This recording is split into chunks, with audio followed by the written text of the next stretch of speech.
아, 거기 말고. 정수리 말이야, 눈 없나? 장교 임명할 때 시력 검사 안 했어? 숨막히는 정적을 깬 것은 방 안의 그 어떤 군 장비보다도 차갑고 날카로운 목소리였다. 하설 중위는 마른 침을 삼켰다. 그녀의 오른손에는 의료용 소독솜으로 방금 닦아낸 은색 족집게가, 왼손에는 마테림 대령의 머리카락 몇 올이 위태롭게 붙어있는 작은 휴지 조각이 들려 있었다. 이곳은 강원도 화천 칠성부대 포병 연대장실. 창밖으로는 8호호의 물안개가 걷히며 늦가을의 민둥산이 그 삭막한 모습을 드러내고 있었지만 하설의 눈에는 아무것도 들어오지 않았다. 그녀의 시야에는 오직 거대한 참나무 책상 뒤 가죽 의자에 파묻히듯 기댄 마테림 대령의 번들거리는 정수리만이 존재했다.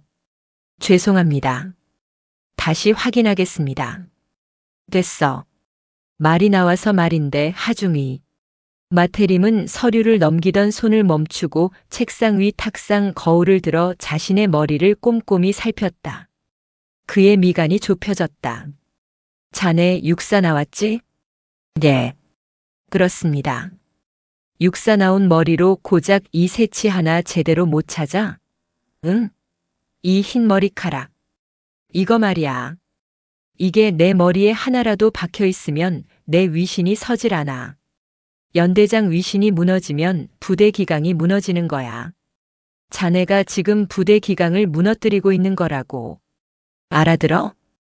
터무니없는 논리의 비약이었지만 하설은 그저 굳은 얼굴로 대답할 뿐이었다. 시정하겠습니다. 시정? 말이 쉽지. 마테림은 거울을 탁 소리나게 내려놓았다.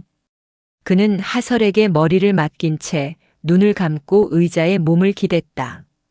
마치 최고급 미용실에서 관리를 받는 회장처럼. 왼쪽 귀 뒤쪽이 근질근질해. 거기야. 거기저기 숨어 있어. 하설은 모욕감으로 굳어진 손을 조심스럽게 움직였다. 족집게 끝이 그의 두피에 닿을 듯 말 듯 아슬아슬하게 움직였다. 그녀는 지금 대한민국 육군 장교의 전투복을 입고 육군 대령의 새치라는 적과 사투를 벌이고 있었다.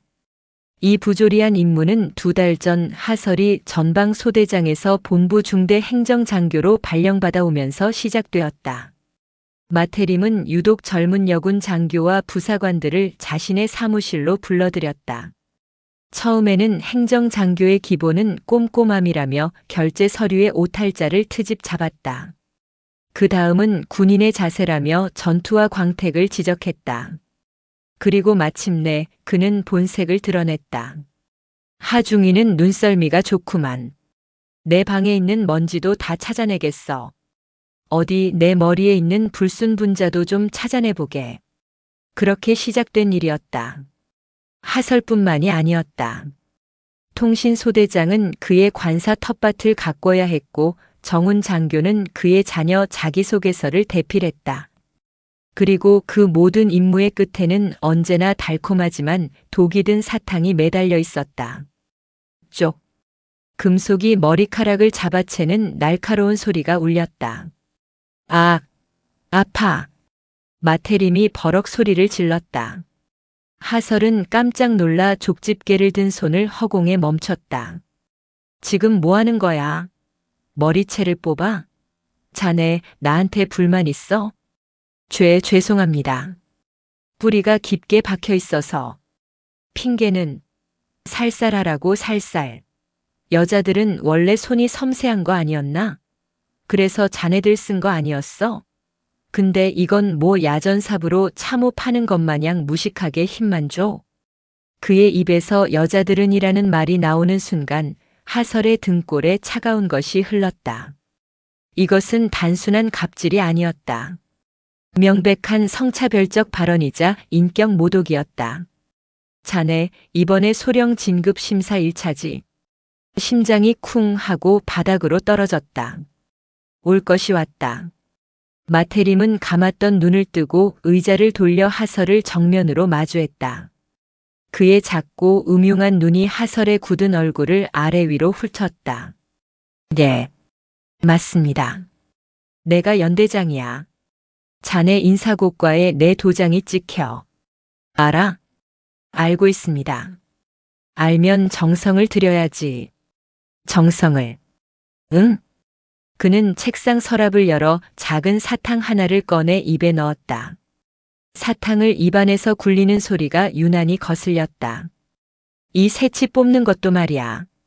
다 자네 업무 평가의 일환이야. 이 하찮아 보이는 새치 하나를 뽑는데도 그 사람의 태도와 정성이 다 드러나거든. 그는 하설의 손에 들린 휴지 조각을 힐끔 보았다. 겨우 네 올 뽑았나? 쯧쯧.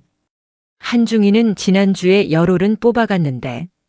이러니 한중이는 이번에 상 받고 하중이는 맨날 그 자리인 거야.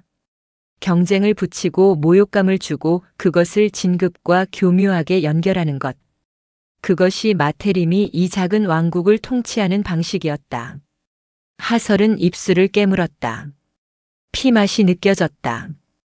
병든 아버지를 모시고 어린 동생의 학비를 대기 위해서는 안정적인 군인 연금과 더 높은 계급이 필요했다. 육군사관학교에서 배운 명예와 조국 수호의 다짐은 이 지독한 현실 앞에서 새치 한 올보다 가벼워지고 있었다. 뭘 꾸물거려? 계속해. 아까 그 자리. 정수리. 아직도 안 뽑혔어. 거울 안 봐도 알아. 내 감이 그렇다고. 하설은 다시 숨을 참고 족집게를 들었다. 그녀의 군인으로서의 사명감은 이 연대장실의 묵은 담배 냄새와 값싼 커피 향 속에 갇혀 질식해 가고 있었다. 그때였다. 똑똑. 격렬한 노크 소리와 함께 문이 벌컥 열렸다. 평소라면 상상도 못할 결례였다. 작전과장인 박소령이 사색이 된 얼굴로 뛰어들어왔다. 연대장님, 지금 막 사단에서. 박소령은 연대장 뒤에 유령처럼 서 있는 하설중이와 그녀의 손에 들린 족집게, 그리고 마 대령의 헝클어진 머리를 보고 순간 말을 멈췄다. 그의 얼굴이 당황스러움으로 붉게 물들었다. 마태림은 이 상황이 불쾌하다는 듯 미간을 찌푸렸다. 그는 자신의 머리를 아무렇지도 않게 손으로 툭툭 정리하며 헛기침을 했다. 박소령. 자네가 지금 어딜 그냥 들어와. 보고 책에 다 무시하고. 죄송합니다. 연대장님. 그게 지금. 박소령은 하설을 애써 외면하며 숨을 몰아쉬고 보고를 시작했다. 신임 부사단장님께서 지금 막 연대 정문을 통과하셨다고 합니다. 사단장님보다 먼저 우리 부대를 불시 순시하러 오셨습니다. 마태림의 얼굴이 일그러졌다. 뭐야? 부사단장? 새로 온다는 그 작자 말인가? 뜬금없이 여긴 왜? 그런데 연대장님. 박소령이 땀을 닦으며 거의 울상이 되어 말했다. 신임 부사단장님께서 여자분이십니다. 서명주 준장이라고 합니다. 순간 연대장실의 공기가 얼어붙었다. 마태림이 방금 입에 넣었던 사탕을 우두둑 하고 씹어 삼키는 소리가 났다. 하설의 손에 들려있던 족집게가 힘없이 바닥으로 떨어졌다. 쨍그랑. 금속이 대리석 바닥에 부딪히는 소리가 유난히 크고 날카롭게 울렸다. 하설은 고개를 숙였다. 바닥에 떨어진 족집게 위로 자신의 구두코가 보였다. 그리고 그 순간 하설은 깨달았다. 이 지옥 같은 연대장실의 문을 연 것은 박소령이 아니었다. 거대한 폭풍이 지금 막 칠성부대의 문을 연 것이었다. 쨍그랑. 차가운 금속이 강원도 화천의 혹독한 기후에도 끄떡없도록 시공된 두꺼운 대리석 바닥에 부딪혔다. 족집게가 떨어지며 내는 파열음은 방금 전 박소령이 내뱉은 서명주 준장이라는 이름과 함께 연대장실의 공기를 산산조각 냈다. 하설 중위는 숨을 멈췄다. 그녀의 발치에 떨어진 족집게는 마치 전장에서 패배한 병사의 총기처럼 처참하게 나뒹굴었다. 마태림 대령의 얼굴에서 핏기가 사라졌다. 방금까지 하설을 희롱하며 사탕을 우두둑 씹어대던 그 여유롭고 비열한 표정은 온데간데 없었다. 그의 작은 눈이 공포와 당혹감으로 경련했다. 여자? 준장이라고? 마태림이 박소령에게 되물었지만 박소령은 이미 넋이 나간 얼굴이었다. 지금 정문 통과하셔서 본관 로비로. 곧. 이런 미친. 박소령. 자네는 지금껏 뭘 했어? 이런 건 미리 보고했어야지. 마태림은 육중한 몸을 벌떡 일으켰다. 그 바람에 묵직한 가죽 의자가 뒤로 밀려나며 끼익 하는 불쾌한 마찰음을 냈다. 그는 허둥지둥 자신의 머리를 손으로 빗어 넘기고 흐트러진 전투복 매무새를 가다듬었다.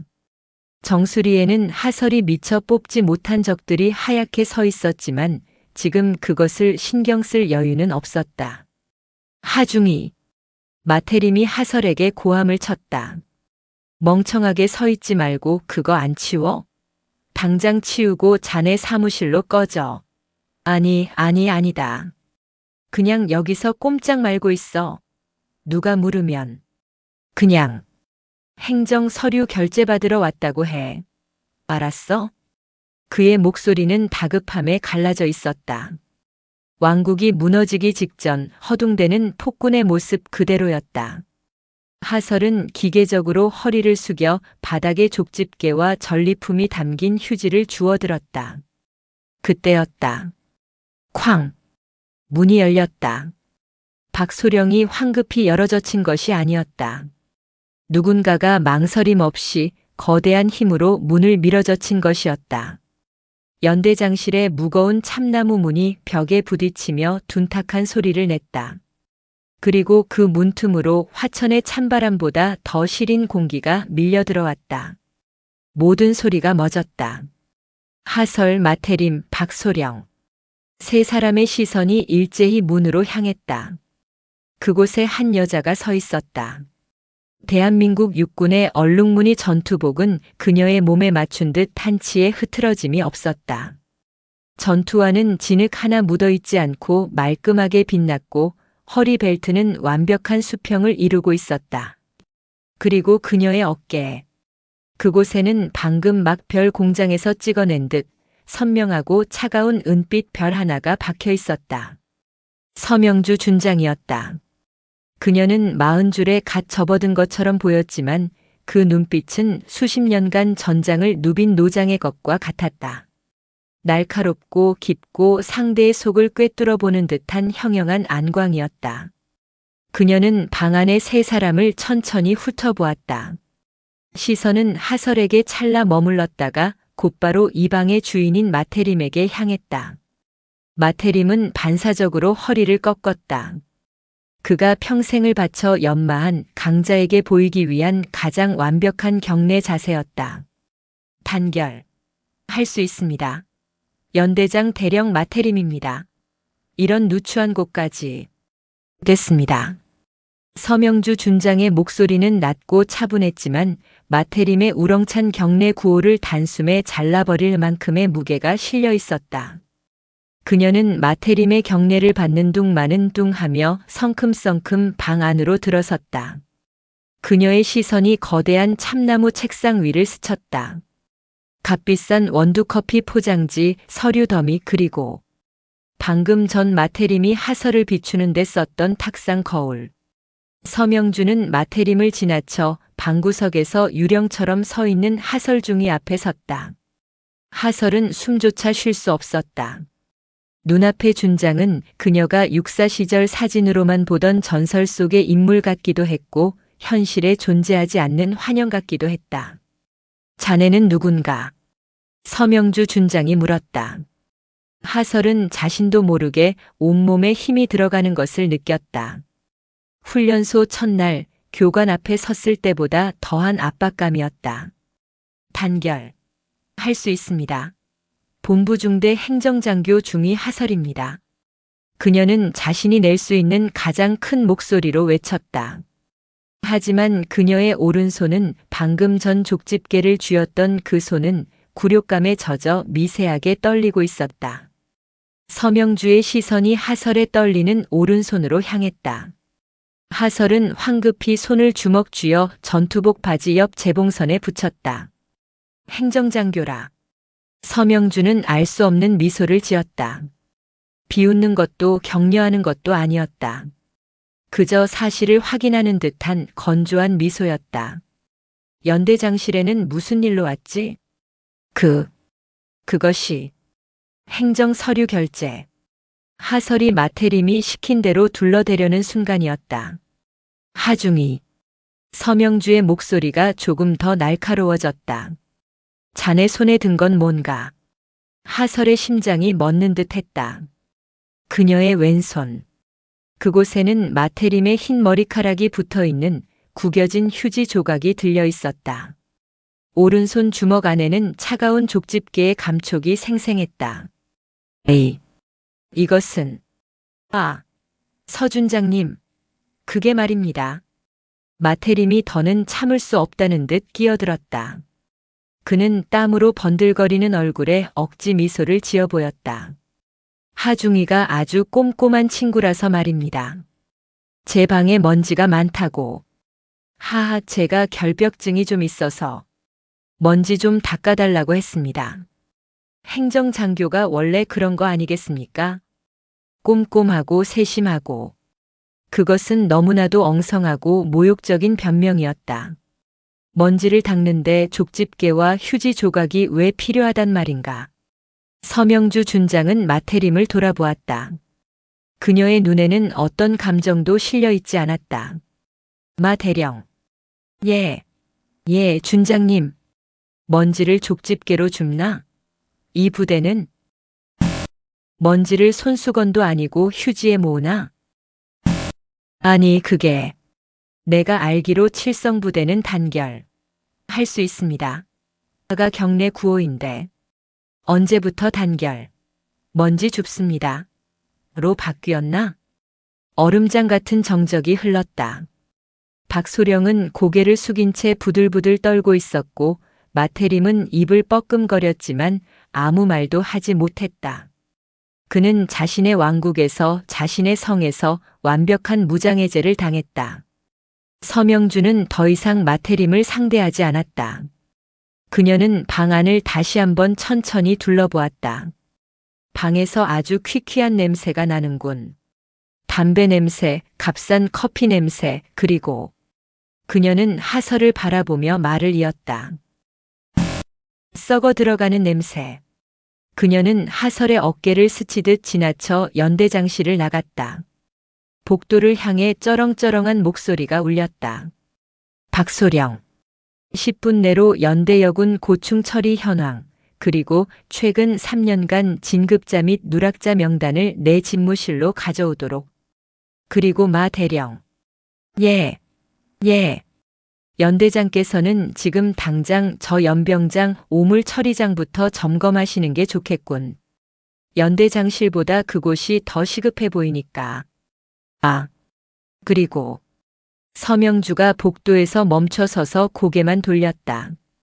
연대장실은 환기 좀 시키시지. 창문 열고. 여기 있다간 나까지 오염되겠어. 서명주 준장의 전투화가 복도 저편으로 사라졌다. 연대장실에는 3사람만 남았다. 박소령은 가보겠습니다. 라는 말과 함께 도망치듯 사무실을 나갔다. 하설은 여전히 그 자리에 얼어붙어 있었다. 손에는 족집게와 휴지가 들린 채로.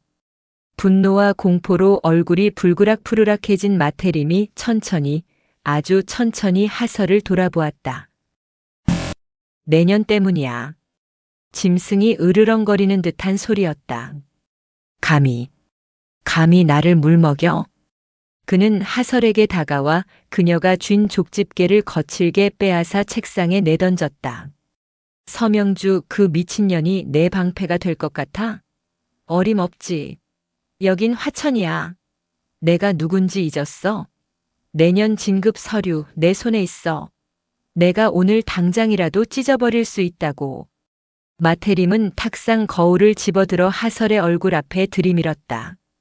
내 꼴을 봐. 그년 앞에서 덜덜 떨면서 내 손에 쥔 게 뭔지도 말 못하는 년. 내가 그러고도 육사 나온 장교야? 넌 그냥 내 새치나 뽑는 년이야. 하설은 거울에 비친 자신의 얼굴을 보았다. 눈물과 굴욕감으로 얼룩진 초라하기 짝이 없는 모습. 당장! 마태림이 고함을 질렀다. 본부 중대 뒤편에 있는 무기고. 일과 시간 끝날 때까지 거기 틀어박혀서 재고 조사 다시 해. 먼지 하나까지 다 세어놔. 그게 내년이 할 일이야. 행정장교 나셨으니까. 그것은 명백한 보복이자 징벌이었다. 화천의 늦가을 난방도 들어오지 않는 낡은 무기고에서 먼지를 세라는 것은 사실상 고문과도 같았다. 하설은 아무 대답도 하지 못했다. 그녀는 경례도 없이 돌아서서 연대장실을 나왔다. 문을 닫는 순간 사무실 안에서 와장창하고 무언가 깨지는 소리가 들렸다. 마태림이 거울을 집어 던진 것이리라. 하설은 차가운 복도에 섰다. 서명주 준장이 말한 썩어 들어가는 냄새가 자신의 몸에서도 나는 것 같았다. 그녀는 주먹을 꽉 쥐었다. 손톱이 손바닥을 파고들었다. 아팠다. 그리고 그 아픔이 자신이 아직 살아있다는 유일한 증거처럼 느껴졌다. 그녀는 무기고를 향해 어둠 속으로 발걸음을 옮겼다. 화천의 바람은 자비가 없었다. 특히 해가 산 그림자 뒤로 넘어가기 시작하는 늦은 오후의 바람은 살을 애는 것이 아니라 뼛속을 후벼 파는 듯한 냉기를 품고 있었다. 하설 중위는 본부 중대 뒤편 부대에서도 가장 구석지고 음습한 곳에 자리한 제3무기고 앞에 섰다. 이곳은 칠성부대가 이 자리에 터를 잡은 이래로 사용되어 왔다는 그야말로 유물 같은 건물이었다. 붉은 벽돌은 곳곳이 깨져 시멘트 속살을 드러내고 있었고 굳게 닫힌 거대한 철문은 붉은 녹으로 뒤덮여 있었다. 여기 맞습니까? 하설과 함께 온 행정병이 덜덜 떨리는 목소리로 물었다. 그는 열쇠 꾸러미를 쥔 손을 입김으로 녹이며 하설의 눈치를 살폈다. 열어. 하설의 목소리는 그녀 자신도 놀랄 만큼 낮고 건조했다. 중위님 하지만 여긴 열라고 했다. 행정병은 겁에 질린 얼굴로 가장 크고 낡은 열쇠를 찾아 자물쇠에 꽂고 돌렸다. 끼익 하는 관절이 어긋나는 듯한 끔찍한 소리와 함께 철문이 열렸다. 안에서는 곰팡이와 먼지 그리고 오래된 금속 기름이 뒤섞인 냄새가 훅 끼쳐나왔다. 빛 한 줄기 들어오지 않는 내부는 그야말로 어둠 그 자체였다. 조명. 스위치가 됐다. 나 혼자 한다. 너는 돌아가. 예. 하지만 연대장님께서 돌아가라고 했다. 이건 명령이다. 하설은 행정병의 손에서 손전등 하나만을 빼앗듯 받아들고 안으로 들어갔다. 행정병은 겁에 질린 얼굴로 하설을 잠시 바라보다가 단결 하고 작은 목소리로 외친 뒤 도망치듯 사라졌다. 쿵. 하설은 철문을 안에서 닫았다. 완벽한 어둠과 고요함. 오직 그녀가 켠 손전등 불빛만이 원을 그리며 어둠 속을 탐색했다. 내부는 상상 이상이었다.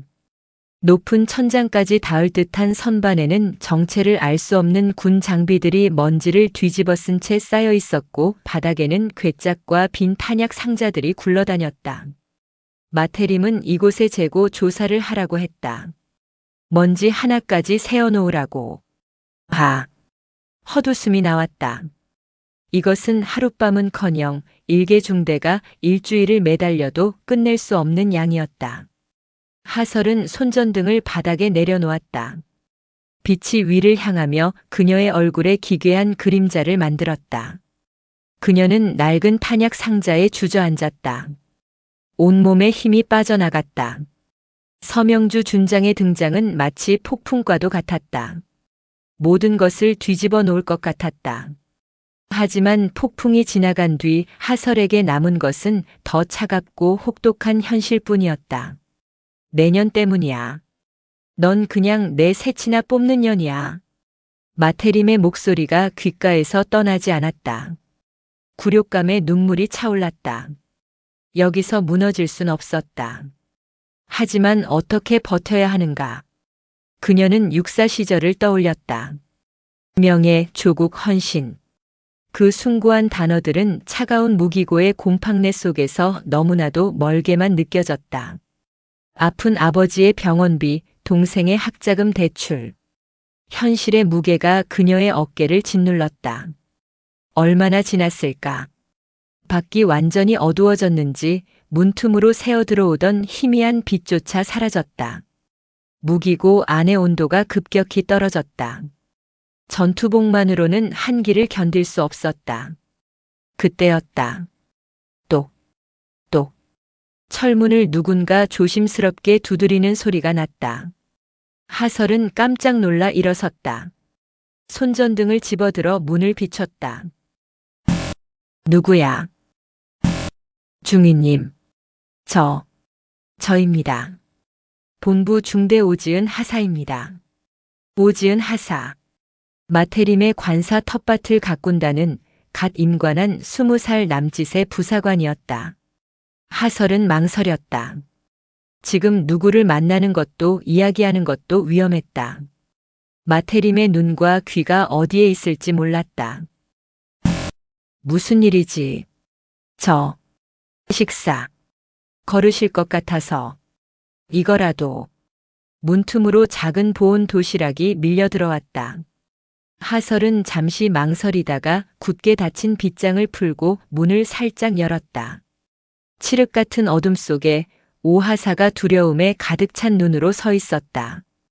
그녀의 손에는 작은 보온 도시락과 물병이 들려 있었다. 이거 제가 당직 서면서 몰래 빼돌린 겁니다. 빵이랑 우유 데운 겁니다. 연대장님, 무기고 가라고 하셨다는 말 듣고 오하사의 눈시울이 붉어졌다. 왜 이런 짓을 하지? 누가 보면 어쩌려고. 중위님은 저랑 다르실 줄 알았습니다. 뭐가? 육사 나오셨고 똑똑하시고 그래서 오하사는 울음을 삼키며 말했다. 그래서 연대장님 새치 뽑으라고 하셨을 때 중위님마저 그러실 줄은 몰랐습니다. 그 말은 비수처럼 하설의 가슴에 꽂혔다. 원망이 아니었다. 자신과 똑같은 처지라고 생각했던 사람마저 무너지는 것을 본 더 어린 여군의 절망이었다. 저는 괜찮습니다. 저는 어차피 단기 복무만 하고 나갈 거니까요. 근데 중위님은 장기 복무 진급하셔야 하잖아요. 오하사는 마태림의 관사 텃밭에서 겪은 일을 털어놓았다. 단순한 텃밭 관리가 아니었다. 그는 주말마다 오하사를 불렀다. 텃밭에 물을 주게 하고는 자신은 평상에 앉아 막걸리를 마시며 오하사의 젖은 옷차림을 훔쳐봤다고 했다. 비료를 사오라고 시키고는 돈을 주지 않았고 오하사가 사온 비료라 그런지 채소가 아주 달다 따위에 역겨운 농담을 던졌다고 했다. 그뿐인 줄 아십니까? 한중희님은 연대장님이랑 주말에 등산도 같이 가신답니다. 단둘이요. 그러고 나서 이번에 표창장 받으셨습니다. 근데 오하사가 목소리를 높였다. 작년에 김대위님 아시죠? 정운과에 계시던 그분도 연대장님 방 자주 불려가셨는데 어느 날 갑자기 전방 GOP로 전출 가셨습니다. 연대장님 심기 거슬러서 진급 누락되셨습니다. 하설은 숨이 멎는 것 같았다. 김대위. 하설이 부임하기 직전 육사 선배라며 반갑게 맞아주었던 강직하고 올곧던 여군 장교였다. 마 대령이 진급으로 협박한 건가? 오하사의 침묵은 긍정이었다. 부사단장님 오셨습니다. 여자분이시랍니다. 그분이 우리 도와주실 수 있을까요? 오하사의 눈은 희미한 달빛을 받아 절박하게 빛나고 있었다. 하설은 대답할 수 없었다. 서명주 준장은 폭풍을 몰고 왔지만 그 폭풍이 마테림이라는 거대한 바위를 부술 수 있을지는 미지수였다. 오히려 그 폭풍 때문에 자신과 오하사 같은 작은 돌멩이들만 더 멀리 튕겨 나갈 수도 있었다. 일단 이건 고맙게 받지. 그리고 오하사, 다신 여기 오지 마. 위험해. 중이님, 이건 내가 해결해야 할 문제다. 너까지 끌어들일 수 없어. 하설은 도시락을 받아들고 철문을 닫았다. 오하사가 멀어지는 발소리를 들으며 그녀는 차가운 빵을 입에 넣었다. 눈물이 섞여 빵 맛이 느껴지지 않았다. 김대위, 진급 누락, 한중이, 단둘이 등산, 그리고 나, 새치 뽑기, 퍼즐 조각이 맞춰지고 있었다. 이것은 단순한 갑질이나 성희롱이 아니었다. 마테림은 지난 수년간 이 칠성부대 연대장이라는 직위를 이용해 여군들의 미래를 담보로 자신의 사적 욕망을 채우고 왕국을 건설해 온 것이었다. 진급은 그의 당근이었고 협박과 부당한 전출은 그의 채찍이었다. 하설은 손전등을 다시 켰다. 그리고 무기고 안을 비췄다. 아까는 보이지 않던 것들이 보이기 시작했다. 선반 구석에 다른 상자들과는 달리 먼지가 덜 쌓인 괴짝 하나가 있었다. 호기심이 생겼다. 그녀는 괴짝을 열었다. 안에는 오래된 서류철들이 가득했다. 불빛을 비추자 인사평가 참고 자료라는 제목이 보였다. 이미 파기되었어야 할 서류들이었다. 하설은 침을 삼키며 서류철을 꺼내들었다. 맨 위에는 김호영 대위 정기 진급평가 참고라는 제목이 붙어 있었다. 김 대위였다. 하설은 떨리는 손으로 서류를 넘겼다. 거기에는 그녀가 상상했던 것보다 훨씬 더 끔찍하고 노골적인 악의가 기록되어 있었다. 서류는 단순한 인사평가 자료가 아니었다. 그것은 마테림이 자신의 왕국을 유지하기 위해 사용한 데스노트에 가까웠다. 하설은 손전등 불빛에 의지해 서류를 읽어내려갔다. 김 대위의 서류에는 그녀의 원래 소속 중대장이 작성한 매우 우수어 등급의 평가서가 붙어 있었다. 리더십, 작전 수행 능력, 병사들과의 관계, 모든 면에서 완벽에 가까운 평가였다. 하지만 그 바로 뒷장, 연대장 특별 의견이라는 항목에 붉은 펜으로 휘갈겨 쓴 마테림의 글씨가 있었다. 개인주의적 성향이 강함. 상급 부대 지휘 방침에 대한 이해도 부족. 특히 여군으로서의 유연함과 협조 정신이 결여되어 지휘관 보좌 역할에 부적합하다고 판단됨. 여군으로서의 유연함. 하설은 그 단어 앞에서 숨이 막혔다.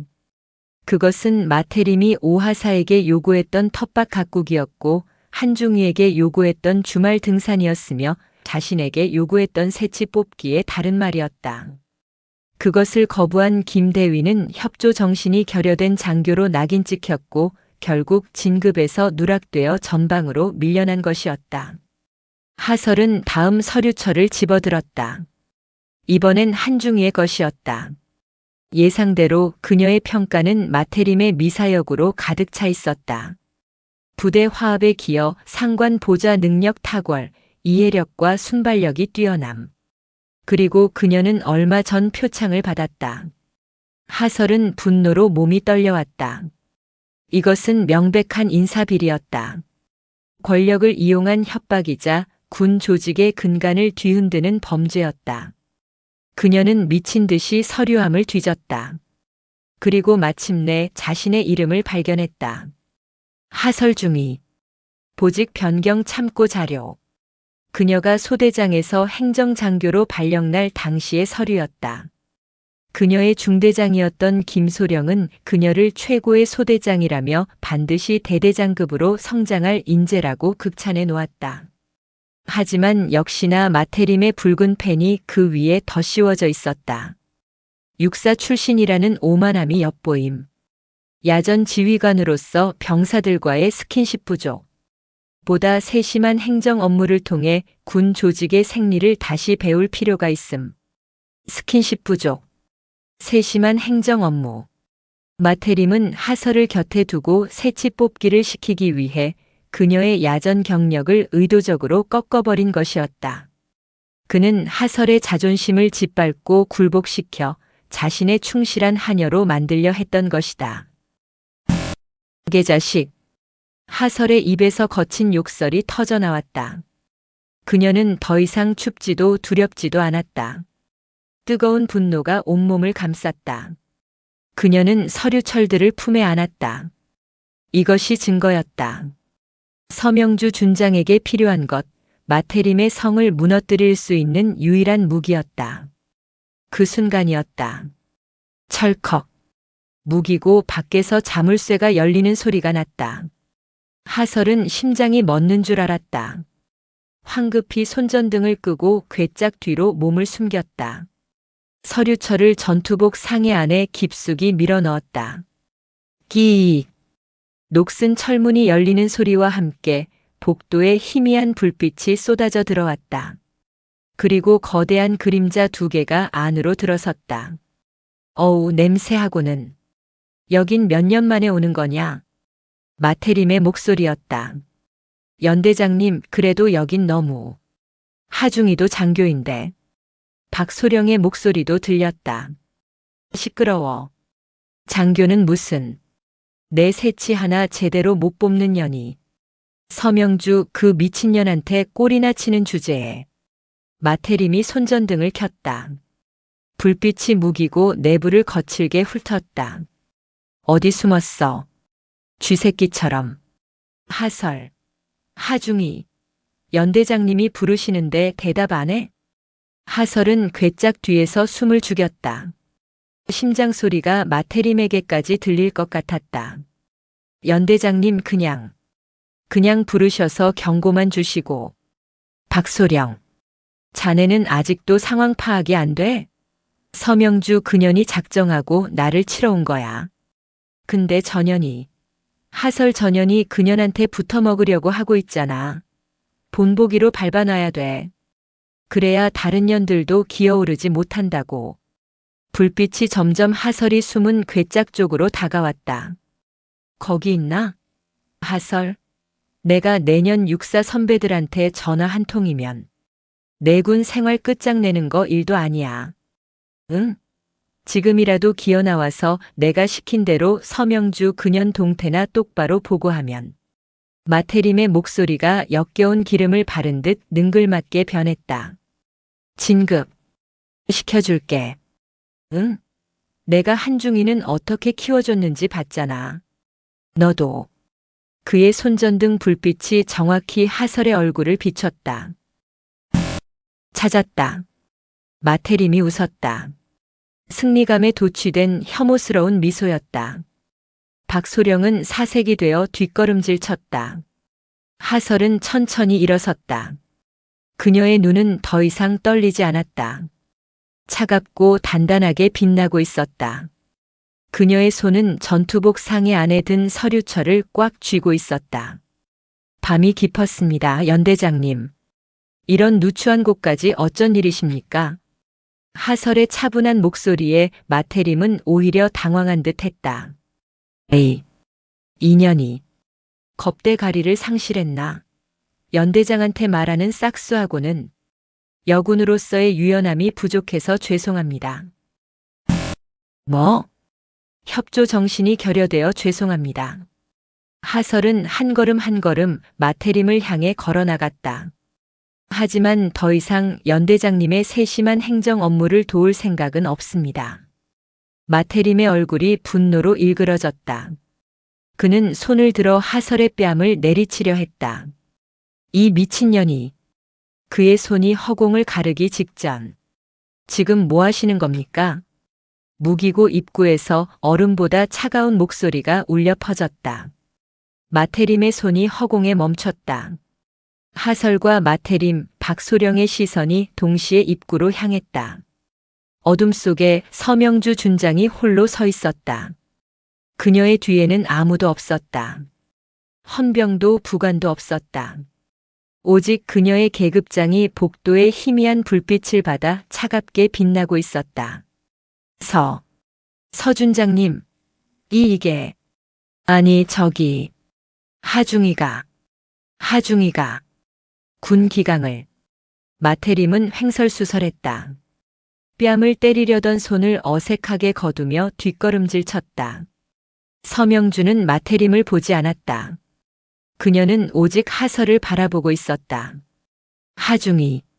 예, 준장님. 밤이 깊었다. 춥군. 복귀해. 명령이다.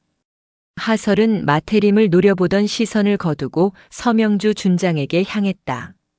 그녀는 마태림과 박소령을 지나쳐 당당하게 무기고를 걸어 나왔다.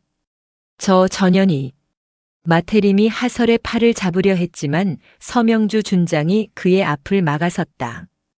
두 사람의 계급 차이는 하늘과 땅 차이였다. 대령과 준장. 마태림은 감히 그녀를 밀칠 수 없었다. 마대령. 네. 예, 준장님. 자네가 이 낡은 무기고에서 하는 일이 고작 늦은 밤에 여군 중이 팔목 잡는 일인가? 아닙니다. 오해. 내일 아침 6시. 사단 감찰부에서 연대 전체 인사관리 실태에 대한 전수조사를 시작할 거다. 서명주의 목소리에는 한치의 감정도 실려 있지 않았다. 자네가 해야 할 일은 저중위를 겁박하는 게 아니라 자네 책상 서랍 속에 있는 그 이중 장부나 지금 당장 파기하는 게 아닐까 싶은데. 아, 이미 늦었나? 마태림의 얼굴이 하얗게 질렸다.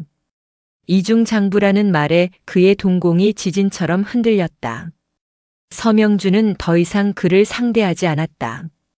그녀는 돌아서서 무기고를 빠져나온 하설에게 다가갔다. 하설은 차가운 밤바람을 맞으며 서 있었다. 전투복 상의가 서류철 때문에 부자연스럽게 불룩했다. 서명주는 그것을 힐끗 보았지만 아무것도 묻지 않았다. 가자. 육사 나왔다고 했나? 네. 그렇습니다. 육사에서 배운 명예가 고작 저런 놈 앞에서 짓밟히라고 있는 건 아닐 텐데.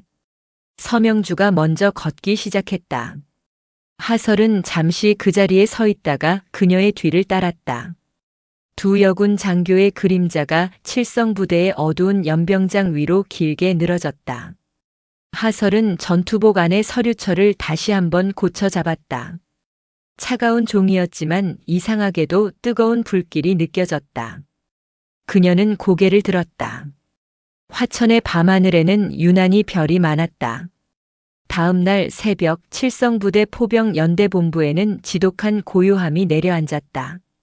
평소라면 연병장을 구르는 구호 소리와 아침 점호를 준비하는 병사들의 활기로 부산해야 할 시간이지만 오늘은 그 모든 소리가 얼어붙어 있었다.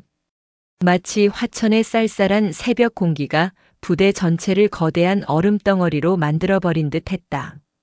새벽 6시 정각. 단결. 할 수 있습니다. 라는 경례 구호가 무색하게 부대 정문으로 사단 감찰부 소속 차량 석 대가 소리 없이 미끄러져 들어왔다. 선두 차량에서 내린 인물은 감찰 참모인 권순혁 소령이었다. 그는 독사라는 별명으로 더 유명했다. 서명주 준장이 사단장에게 직보하여 직접 차출한 그 누구의 라인도 타지 않는 원칙주의자였다. 그의 차갑게 찢어진 눈은 연대 본관 건물을 마치 범죄 현장을 살피는 감식반처럼 훑쳤다. 마태림 대령은 연대장실에 출근하지 못했다.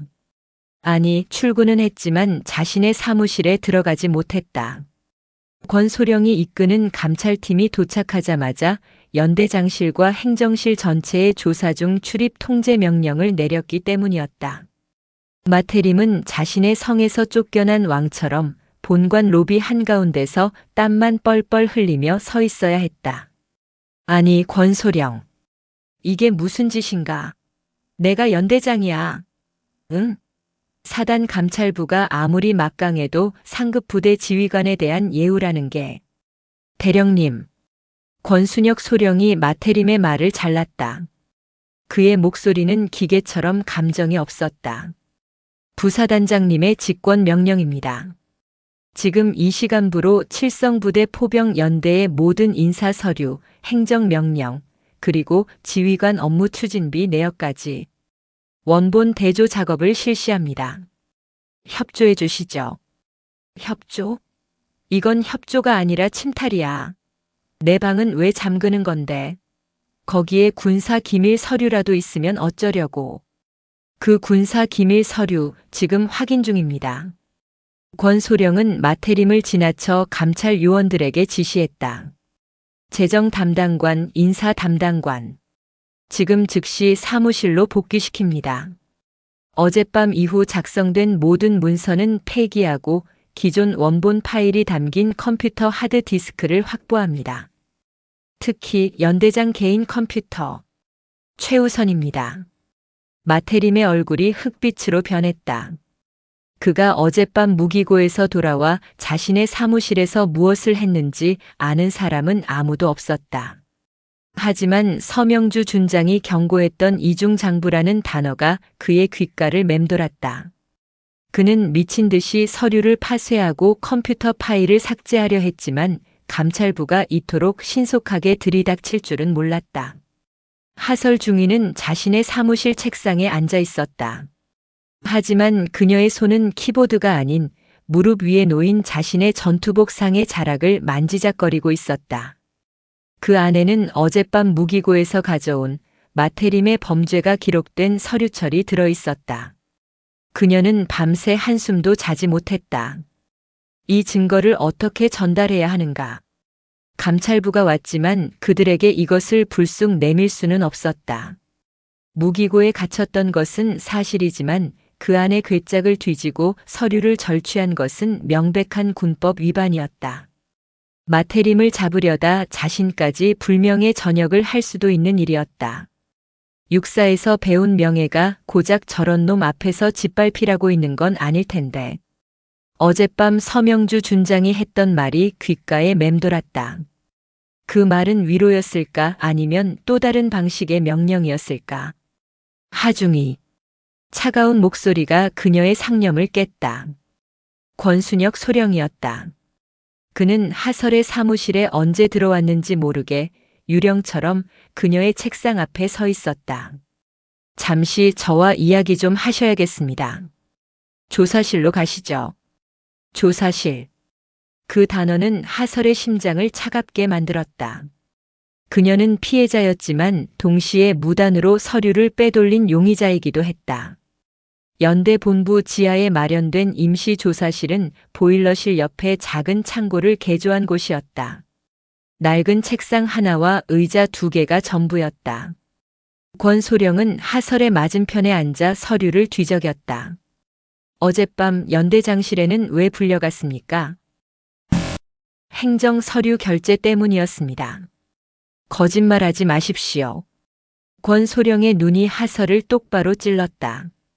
마태림 대령이 평소 여군 장교들에게 사적인 용무를 시켰다는 제보가 있습니다.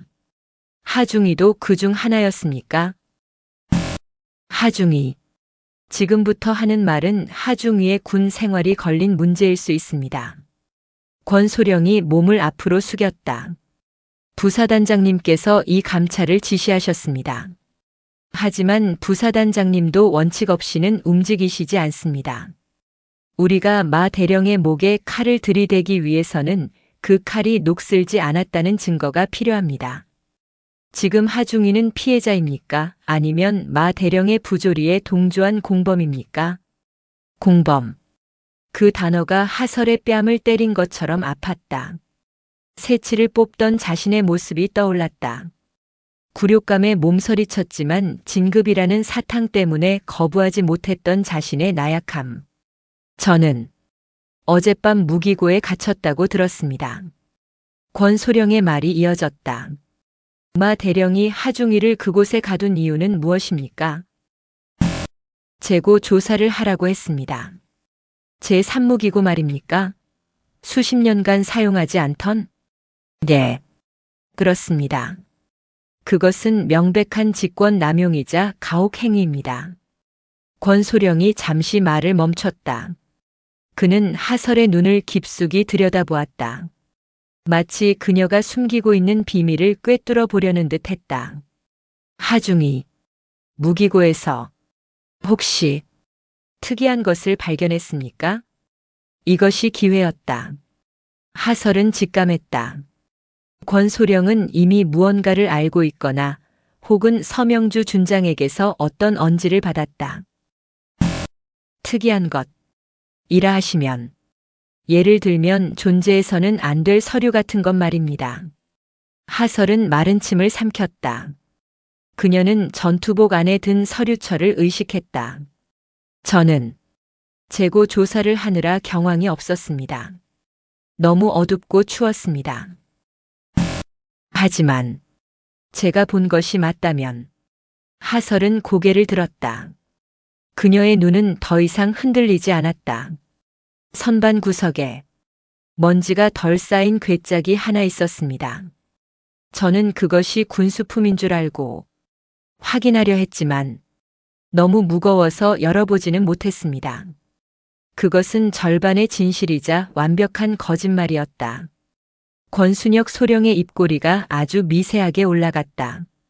제 산무기고 선반 구석의 괴짝이라. 알겠습니다. 하중이의 증언 확실히 접수했습니다. 권소령이 일어섰다. 하중이는 오늘 일과 시간 동안 사무실에서 대기합니다. 누구와도 접촉하지 마십시오. 특히 마 대령은. 조사실을 나오자마자 권소령은 자신의 팀원에게 명령했다. 지금 즉시 제3무기고로 이동한다. 정밀 감식 장비 챙기고 박소령을 대동해. 무기고 관리 책임자 명의로 우리가 직접 문을 열겠다. 모든 과정을 영상으로 기록해. 하설은 자신의 사무실로 돌아왔다. 심장이 미친 듯이 뛰었다. 그녀는 자신이 던진 미끼를 감찰부가 물었음을 직감했다. 오후가 되자 연대 전체가 뒤집혔다는 소식이 들려왔다. 감찰팀이 제3무기고에서 마태림 대령의 비밀 서류를 대량으로 발견했다는 것이다. 김대위의 부당 전출 기록, 한중위의 불투명한 표창 내역, 그리고 하설을 포함한 수많은 여군 장교들의 인사평가를 조작한 흔적들. 하설은 자신의 전투복 상해 안에 고이 간직했던 서류철을 꺼냈다. 이제 이것은 그녀가 불법적으로 취득한 증거가 아니었다. 감찰부가 합법적으로 발견한 서류의 사본 혹은 누락된 일부가 될 터였다. 그날 저녁 하설은 아무도 없는 연병장을 가로질러 사단 본관 쪽으로 향했다. 서명주 준장에게서 호출이 온 것은 아니었다. 그녀가 스스로 가야 할 길이었다. 어둠이 내린 사단 본관, 부사단장실은 유일하게 불이 켜져 있었다. 하설은 문 앞에서 심호흡을 했다. 단결. 할 수 있습니다. 중위 하설, 부사단장님께 보고 드릴 일이 있어 왔습니다. 들어와. 서명주 준장은 책상에 앉아 산더미 같은 서류를 보고 있었다. 그녀는 하설을 쳐다보지도 않았다. 무슨 일이지? 하설은 잠시 망설였다. 그리고 그녀는 자신이 가져온 서류철을 책상 위에 조용히 내려놓았다. 서명주의 손이 멈췄다. 그녀는 천천히 고개를 들어 하설을 바라보았다. 그리고 책상 위의 서류철을 힐끗 보았다. 이게 뭔가? 제3무기고에서 발견한 것입니다. 감찰부에서 이미 모든 것을 회수했다고 들었는데.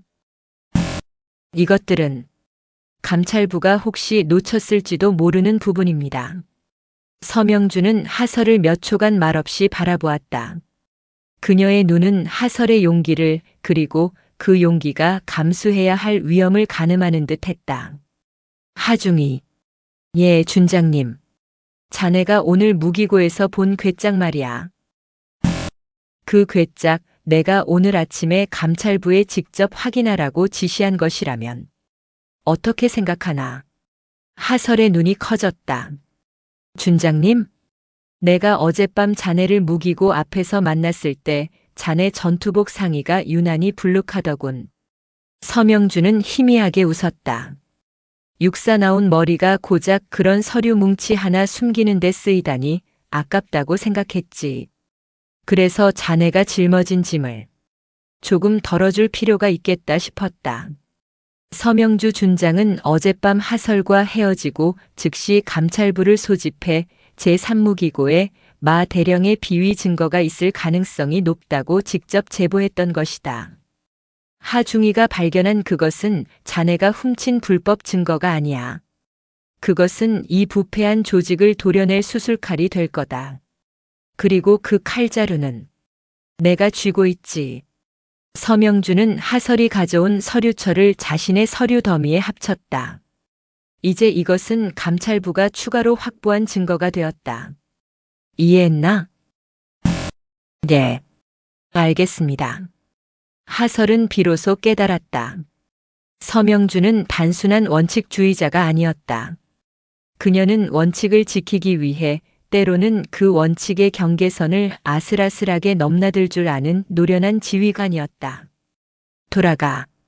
그리고 내일 아침 오지은 하사와 함께 다시 내 방으로 오도록. 오 하사님은 어째서 마태림이 무너지는 것을 가장 가까이서 봐야 할 사람들 아닌가. 서명주의 눈빛이 차갑게 빛났다. 마태림을 향한 본격적인 반격이 시작되고 있었다. 마태림 대령에게 직무 정지 명령이 떨어진 것은 감찰이 시작된 지 사흘째 되는 날이었다. 그가 사단장도 아닌 갓 부임한 부사단장 서명주 준장의 칼날에 의해 일시적으로나마 지휘권을 박탈당했다는 소식은 칠성부대 전체를 충격에 빠뜨렸다. 그의 왕국은 생각보다 허술하게 무너져 내렸다. 권순혁 소령의 감찰팀은 제3무기고에서 발견된 판도라의 상자를 열어젖혔다. 서류들은 하설 중위와 김대위의 일뿐만 아니라 지난 몇 년간 마태림이 저지른 온갖 비리의 백과사전이었다. 여군 부사관들에게 명절마다 상납받은 상품권 내역, 자신의 관사 수리에 동원된 공병대대의 자재 횡령 기록, 심지어는 유흥업소에서 법인 카드를 사용한 내역까지. 그가 하설에게 시켰던 새치 뽑기는 그가 저지른 거대한 범죄에 비하면 사소한 장난에 불과할 정도였다. 포병연대는 그야말로 쑥대밭이 되었다. 마태림의 수종 역할을 하던 박소령은 감찰실에 불려가 밤샘 조사를 받으며 모든 것을 실토했다. 마태림이 주말마다 자신을 불러내 운전기사 노릇을 시켰다는 하소연부터 그의 비자금을 관리해 온 정황까지. 하지만 마태림은 이대로 무너질 인물이 아니었다. 그는 직무 정지 상태로 연대장실 대신 관사에 틀어박혔지만 그의 전화기는 쉴 새 없이 울려댔다. 그는 자신의 마지막 동아줄을 잡기 위해 발악했다. 이봐, 한중이, 정신 똑바로 차려. 마태림은 수화기에 대고 고함을 질렀다. 그의 목소리는 불안감에 잔뜩 날이 서 있었다. 너까지 무너지면 나도 죽고 너도 죽어. 알았어? 내가 그 표창장 어떻게 받았는지 잊었어? 내가 주말마다 나랑 북한산이랑 설악산 왜 올랐는지 벌써 까먹었냐고. 수화기 너머로 한유라 중위의 흐느끼는 소리가 들려왔다. 대령님. 하지만 감찰부에서 저더러. 모든 걸 말하라고. 안 그러면 제가 대령님이랑 공범으로 묶일 거라고. 공범? 웃기지 말라 그래. 그년들. 서명주 그 미친년이랑 하설 그 쥐새끼 같은 년이 짜고 치는 고스톱이야. 한중이. 너는 내 사람이야. 알았어? 내가 너 소령 달아준다고 했잖아. 이 고비만 넘기면 돼. 이 고비만. 마태림은 잠시 숨을 골랐다. 그리고 뱀처럼 차가운 목소리로 속삭였다. 너는 그냥 하설이 그년이 너를 시기 질투해서 거짓말하는 거라고 해. 응? 걔가 원래 육사 나왔다고 너희 비육사 출신들 무시하고 다녔잖아. 안 그래? 그냥 그렇게 말해. 걔가 너랑 나 사이 이간질 하려고 없는 말 지어내는 거라고. 그리고 오지은 그년. 그년 입을 막아야 돼. 걔가 내 텃밭에서 뭐 했다고 떠들고 다닌다며. 그년. 단기 복무지. 걔 어차피 내년에 전역할 거 아니야. 걔 하나 조용히 시키는 게 그렇게 어려워? 마태림의 반격은 체계적이지 않았지만 그래서 더 저열하고 위험했다. 그는 자신의 권력 아래에서 신음하던 가장 약한 고리들, 한유라 중위와 오지은 하사를 공략하기 시작했다. 그날 오후 하설은 오지은 하사와 함께 부사단장실로 향했다. 어젯밤 서명주 준장의 명령 때문이었다. 오 하사의 얼굴은 잔뜩 겁에 질려 있었다. 중위님, 저 무섭습니다. 부사단장님이 저를 왜? 괜찮아, 오 하사. 내가 옆에 있을게. 그리고 이제 우리가 무서워할 필요 없어. 무서워해야 할 사람은 우리가 아니니까. 하설은 오 하사의 떨리는 손을 잡아주었다. 그녀 역시 두려웠지만 이제는 누군가를 지켜야 한다는 책임감이 더 컸다. 부사단장실에서 그들을 맞이한 것은 서명주 준장과 권순혁 소령이었다. 방 안의 공기는 무거웠다. 오지은 하사. 서명주 준장이 입을 열었다. 자네가 마태림 대령의 관사에서 겪은 일들 모두 사실인가? 오 하사는 하설의 얼굴을 한번 쳐다보고 작은 목소리로 대답했다. 네, 그렇습니다. 텃밭을 가꾸게 하고 젖은 옷차림을 훑어보고 사적인 심부름을 시킨 것. 모두. 네. 좋아. 서명주는 권소령을 바라보았다. 권소령이 서류철을 꺼내들었다. 오하사. 이것은 오하사가 감찰부에 제출한 진술서입니다. 이 진술을 토대로 우리는 마 대령을 성적 군 기강 문란 혐의로 추가 기소할 예정입니다. 오하사의 눈이 커졌다. 하지만 제가 그런 걸 바란 건 자네가 바라든 바라지 않든 범죄는 범죄다. 그리고 마 대령은 지금 자네의 이 진술을 거짓이라고 주장하고 있어. 한유라 중위가 그렇게 증언했더군. 예. 권소령이 다른 서류를 꺼내 읽었다. 오지은 하사는 평소 복무에 불만이 많았으며 본인이 자원하여 연대장님의 관사 일을 도운 것으로 압니다. 마 대령님은 오 하사를 격려 차원에서 대했을 뿐 성적인 의도는 전혀 없었을 것입니다. 오히려 하설 중위가 오 하사를 꼬드겨 연대장님을 모함하려는 것 같습니다. 한유라 중위의 진술이었다. 거짓말입니다. 오 하사가 소리쳤다. 그녀의 얼굴이 배신감과 분노로 창백해졌다. 한중희 님도 아셨으면서 저한테 연대장님 비위 맞추는 게 살아남는 길이라고 하셨으면서 알고 있다. 서명주가 오하사를 제지했다. 한중희는 이미 마태림과 한 배를 타기로 결정한 것 같군. 이제 그는 오하사 자네를 물고 늘어질 거야. 자네가 단기 복무라는 사실 그리고 여군이라는 약점을 이용해서 자네의 진술을 질투에 눈먼 어린 여자의 거짓말로 만들려 하겠지. 그럼 저는 어떡합니까? 저는 그냥 조용히 전역하고 싶었을 뿐인데. 오 하사가 결국 울음을 터뜨렸다. 하설은 주먹을 꽉 쥐었다. 마태림의 비열함이 상상 이상이었다. 그는 가장 약한 오 하사를 희생양 삼아 이 모든 사건을 여군들 사이의 시기 질투 문제로 몰고 가려 하고 있었다. 오 하사. 하설이 입을 열었다. 울지 마. 지금 울면 저들 뜻대로 되는 거야. 하지만 방법이 없는 건 아닙니다. 하설은 서명주 준장을 똑바로 바라보았다. 마태림이 한유라 중위를 방패로 삼고 오지은 하사를 공격하고 있습니다. 그렇다면 우리에게도 방패가 아닌 저들의 심장을 찌를 창이 필요합니다. 창? 마태림에게 당한 사람이 저희뿐이라고 생각하지 않습니다. 하설은 어젯밤 무기고에서 보았던 그리고 오하사에게서 들었던 또 다른 이름을 떠올렸다. 여군으로서의 유연함이 부족하다는 이유로 쫓겨난 사람. 서명주와 권소령의 눈빛이 동시에 빛났다. 김수연 대위. 지금 어디 있습니까? 권소령이 즉시 서류를 뒤졌다. 김수연 대위. 작년부로 본 연대 정훈과에서 칠성부대 최전방 제5연대 GOP 소초로 전출되었습니다.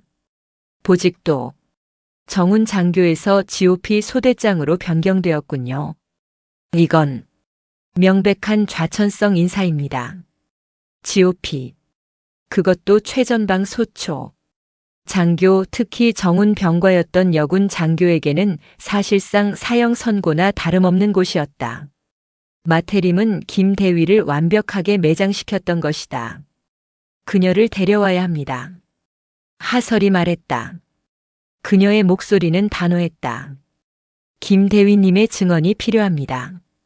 한유라 중위가 마태림의 현재라면 김수연 대위는 마태림의 과거입니다. 그의 범죄를 입증할 가장 강력한 증인입니다. 서명주는 하설을 말없이 바라보았다. 자네가 가겠나?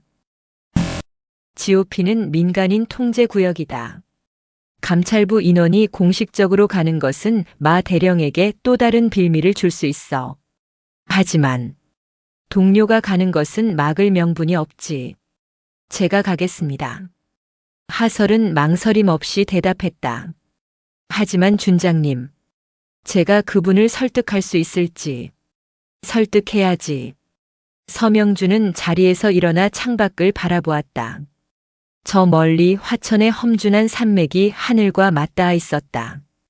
자네가 무기고에서 본 서류, 그 괴짝을 발견했을 때의 그 절박함. 그리고 오하사가 지금 느끼는 이 억울함. 그것을 그대로 전해. 김수연 대위가 정말 군인이라면 응답할 거다. 서명주는 권소령에게 고개를 짓했다. 하중위가 GOP에 출입할 수 있도록 차량과 행정 조치를 준비해 주십시오. 보안은 부사단장 특별 지시 사항 점검으로 하지. 하설은 오하사와 함께 부사단장실을 나왔다. 오하사는 여전히 눈물 자국이 선명했지만 아까와는 달리 눈빛에 도끼가 서려 있었다. 중위님, 저 김대위님 꼭 데리고 와주십시오. 그래. 그리고 너도. 더는 울지 마. 싸움은 이제부터 시작이니까. 하설은 그날 오후 험준한 산길을 오르는 군용 지프에 몸을 실었다. 그녀의 목적지는 대한민국에서 가장 북쪽, 가장 위험한 곳. 마태림의 첫 번째 희생자가 숨어 있는 곳, 제5연대 칠성 소초였다. 강원도 화천의 산길은 험했다. 특히 민간인 통제 선민통선을 지나 북쪽으로 향하는 길은 길이라기보다는 장애물에 가까웠다. 하설 중위를 태운 지프는 비포장 군사작전로를 따라 위태롭게 굴러갔다. 창밖으로는 끝없이 이어지는 산과 계곡, 그리고 지뢰라고 쓰인 붉은 경고판만이 스쳐 지나갔다. 이곳이 바로 칠성부대의 최전방, 제5연대가 관할하는 GOP 구역이었다. 연대 본부가 있는 후방과는 공기부터 달랐다. 웃음기나 여유 따위는 존재하지 않았다. 오직 철저한 경계와 긴장만이 감돌았다. 2시간을 넘게 달려 도착한 칠성 소초는 말 그대로 절벽 위에 세워진 요새였다. 낡고 비바람에 찌든 콘크리트 건물은 북쪽의 찬바람을 온몸으로 맞고 있었다. 단결. 할 수 있습니다. 소초장실에서 하설을 맞이한 것은 뜻밖에도 젊은 중이었다. 그는 하설의 계급장과 사단 본부 마크가 찍힌 지프를 보고 바짝 긴장한 모습이었다. 부사단장님 특별 지시 사항 점검. 으로 오셨다고 들었습니다. 이쪽으로. 아닙니다. 소초장님. 하설은 그의 말을 잘랐다. 저는 김수연 대위님을 만나러 왔습니다. 예. 소초장의 얼굴에 당혹감이 스쳤다. 김 대위님. 지금. 순찰 중이십니다. 곧 교대 시간이니 잠시만 기다리시면. 아닙니다. 제가 가겠습니다. 순찰로가 어딥니까? 하지만 여긴 GOP입니다. 중위님, 여군 장교분께서 혼자. 김수연 대위도 여군 장교입니다. 그리고 매일 그 길을 걷고 있죠. 안내해 주십시오. 하설의 단호한 태도에 소초장은 더 이상 아무 말도 하지 못하고 무전기를 집어들었다. 소초 뒤편으로 이어진 좁은 참호를 따라 하설은 남쪽의 연병장에서는 상상도 못할 풍경과 마주했다. 끝없이 이어진 철책. 녹슬었지만 굳건하게 남과 북을 가르고 있는 그 장벽은 하설의 가슴을 무겁게 짓눌렀다. 얼마나 걸었을까? 저 멀리 철책을 따라 걷는 두 명의 인형이 보였다. 완전 군장의 소총까지 어깨에 맨 모습.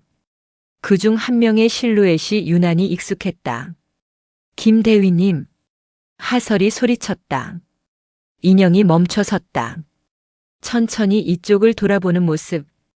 방탄 헬멧 아래로 햇볕과 바람에 거칠어진 얼굴이 드러났다. 김수연 대위였다. 하설이 기억하던 그 단정하고 지적이던 정훈 장교의 모습은 온데간데 없었다. 깊게 팬 주름, 깡마른 뺨, 그리고 모든 것을 포기한 듯 공허한 눈동자. 그녀는 마테림의 왕국에서 쫓겨난 뒤 이 척박한 땅에서 완벽하게 말라 비틀어져 가고 있었다. 하설. 중위. 김수연의 목소리는 쇠조각이 긁히는 것처럼 거칠었다. 여긴 어쩐 일이야? 웬일이래? 사단 본부의 높으신 분이 이런 누추한 곳까지. 목소리에는 반가움 대신 날카로운 가시가 돋친 경계심이 가득했다. 잠시 이야기 좀 나눌 수 있겠습니까? 이야기? 무슨 이야기? 나 지금 순찰 중인 거 안 보여? 여기가 어디라고 생각해? 화천 읍내 카페인 줄 알아? 김수연은 하설을 밀치듯 지나쳐 다시 철책을 따라 걸으려 했다. 마테림 대령 말입니다. 하설의 입에서 그 이름이 나오는 순간 김수연의 어깨가 돌처럼 굳었다. 마테림 대령이 지금 직무 정지됐습니다. 사단 감찰부의 조사를 받고 있습니다. 김수연은 천천히 돌아섰다. 그녀의 공허하던 눈동자가 지진처럼 흔들렸다. 뭐라고? 그 인간이 저지른 모든 비리가 밝혀지고 있습니다. 인사비리, 성추행, 횡령. 모든 것. 그래서 김수연은 애써 침착한 척 되물었다. 그게 나랑 무슨 상관인데? 그 인간이 직무 정지를 당하든 총살을 당하든 난 여기서 이 철책이나 지키다 죽으면 그만이야. 그 인간이 대위님께 무슨 짓을 했는지 제가 알게 되었습니다. 하설은 숨을 골랐다. 그녀는 전투복 주머니에서 꼬깃꼬깃 접어온 종이 한 장을 꺼냈다.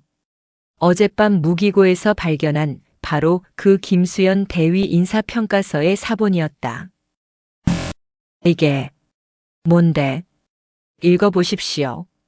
김수연은 떨리는 손으로 종이를 받아들었다. 그리고 그녀의 눈은 단 한 문장에 고정되었다. 여군으로서의 유연함과 협조 정신이 결여됨. 김수연의 입술이 파르르 떨렸다.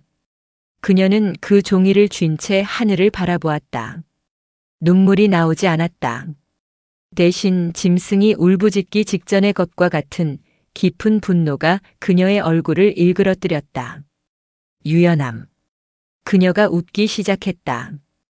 흐느끼는 것인지 웃는 것인지 알 수 없는 기괴한 소리였다. 하. 유연함. 그래, 내가 유연하지 못했지. 그 인간이 주말마다 단둘이 등산을 가자고 했을 때 같이 가드렸어야 했는데. 그 인간이 밤늦게 관사로 불러서 정훈 교육 자료 검토라는 핑계로 술 시중을 들라고 했을 때 기꺼이 따라드렸어야 했는데. 내가 그놈의 군인 정신에 빠져서. 김수연은 들고 있던 종이를 구겨 던졌다. 그래서 이제 와서 어쩌라고. 그 인간 망하는 거. 나보고 구경이라도 하라고. 아니면 가서 박수라도 쳐주라고. 증언해 주십시오. 하설이 말했다. 뭐? 대위님의 증언이 필요합니다.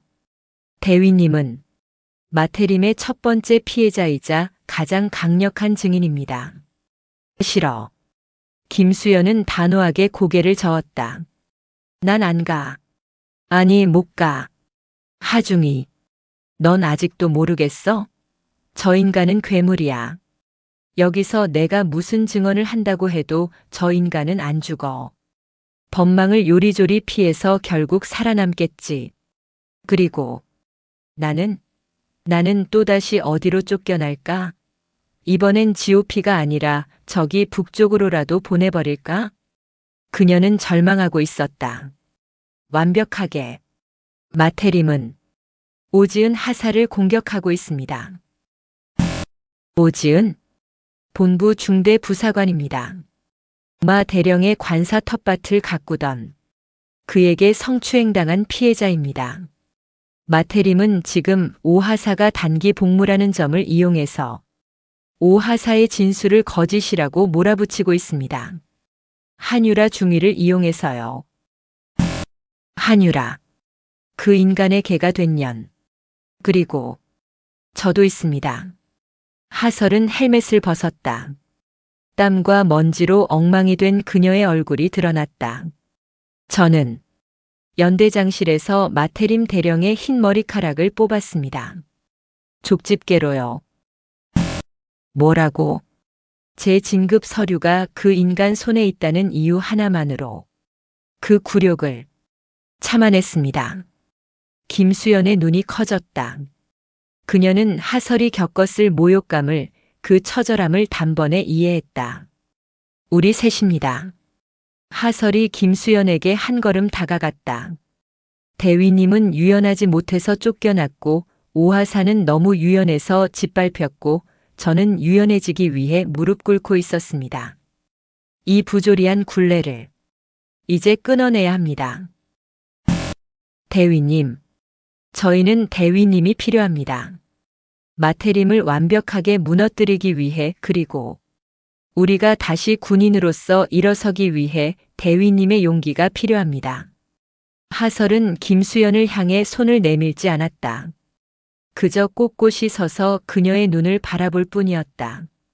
차가운 바람이 철책을 스치며 울었다. 북쪽에서 불어오는 바람이었다. 김수연은 오랫동안 하설을 바라보았다.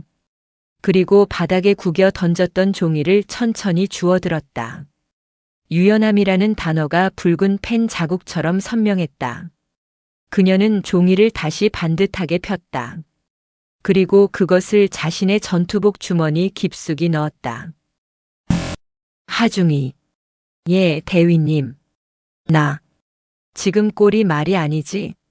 아닙니다. 아니야. 꼴이 말이 아니지. 다 죽어가는 사람처럼. 그 인간이 딱 원하던 모습일 거야. 김수연은 자신의 뺨을 거칠게 문질렀다. 그리고 헬멧을 고쳐 썼다. 소초장한테 전해. 나. 사단 본부로 복귀 명령 떨어졌다고. 대위님. 가자. 김수연이 먼저 걷기 시작했다. 아까와는 달리 그녀의 걸음걸이에는 망설임이 없었다. 척박한 땅을 딛고 일어선 꺾이지 않는 군인의 걸음걸이였다. 가서 그 인간이 내게서 앗아간 것들.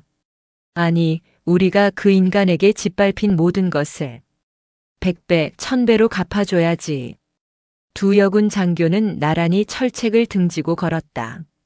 지옥의 문턱에서 돌아온 김수연 대위의 합류로 마태림을 향한 마지막 심판의 서막이 오르고 있었다.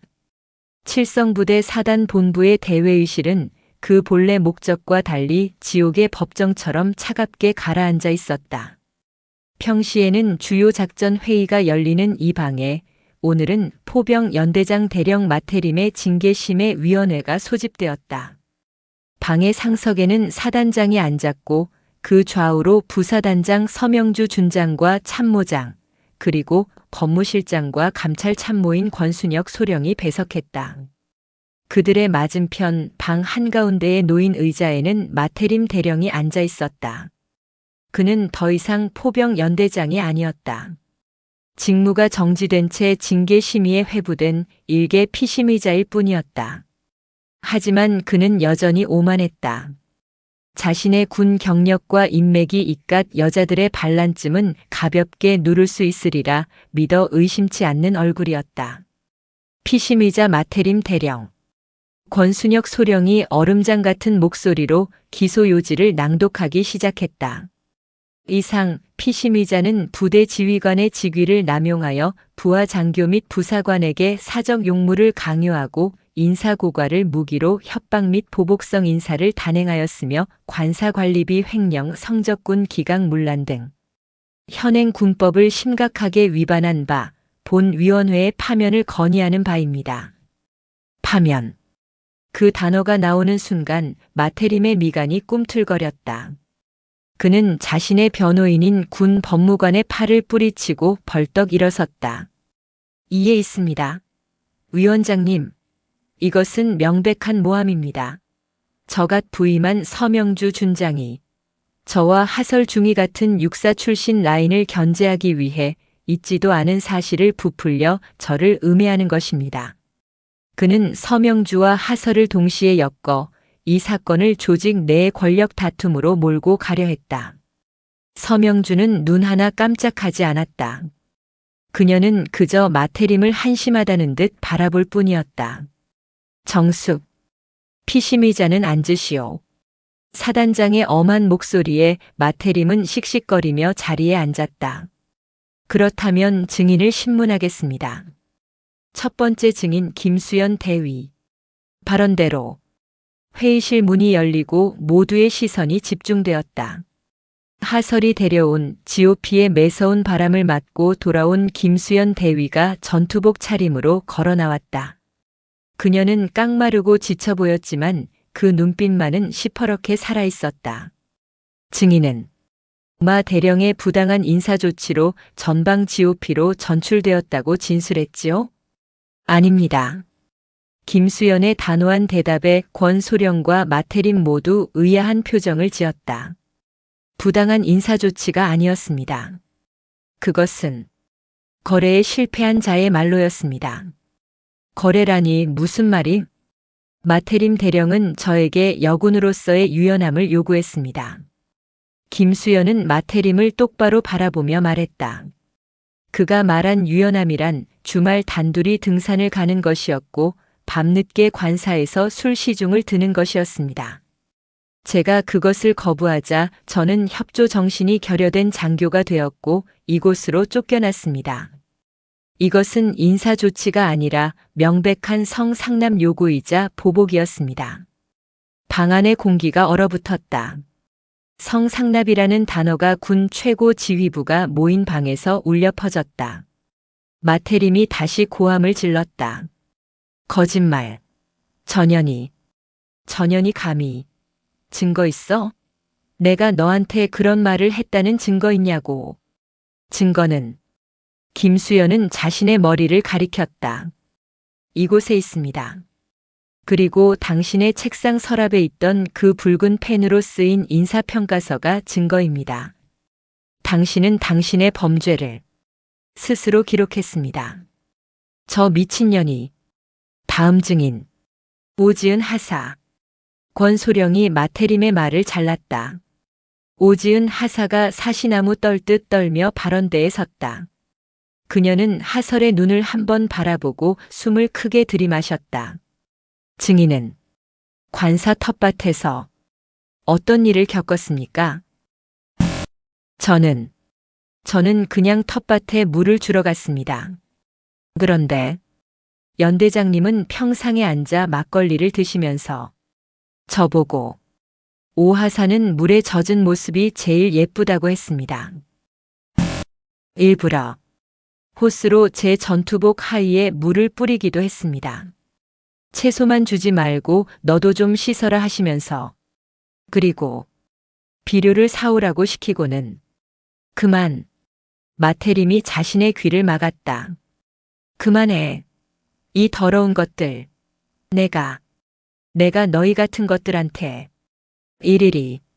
그는 자신의 마지막 동아줄이었던 한유라 중위를 필사적으로 찾았다. 한중위는 증인 대기석 구석에서 고개를 숙인 채 울고 있었다.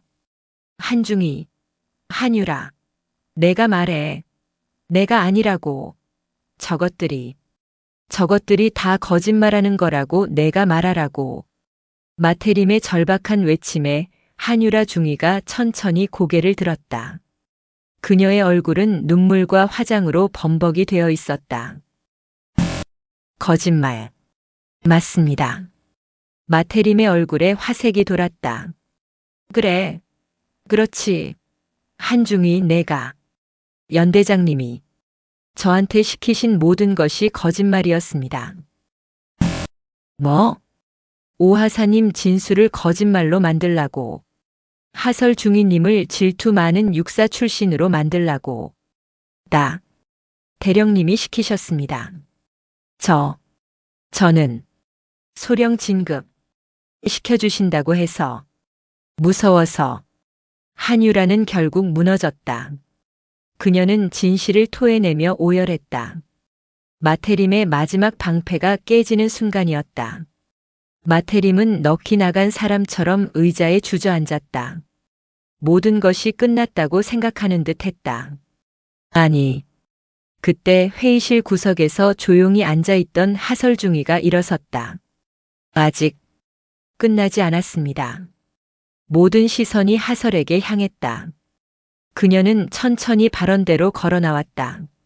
저 역시 증언할 것이 있습니다. 하중위, 자네는. 저는 마태림 대령의 새치를 뽑았습니다. 방 안에 정적이 흘렀다. 새치라는 단어는 앞서 나온 성상납이나 성추행에 비하면 너무나도 사소하게 들렸다. 마태림조차 저게 무슨 소리냐는 듯한 표정이었다. 하설은 주머니에서 무언가를 꺼냈다. 작은 비닐 지퍼백이었다. 그 안에는 그녀가 연대장실 바닥에서 주웠던 바로 그 은색 족집게가 들어있었다. 이것입니다.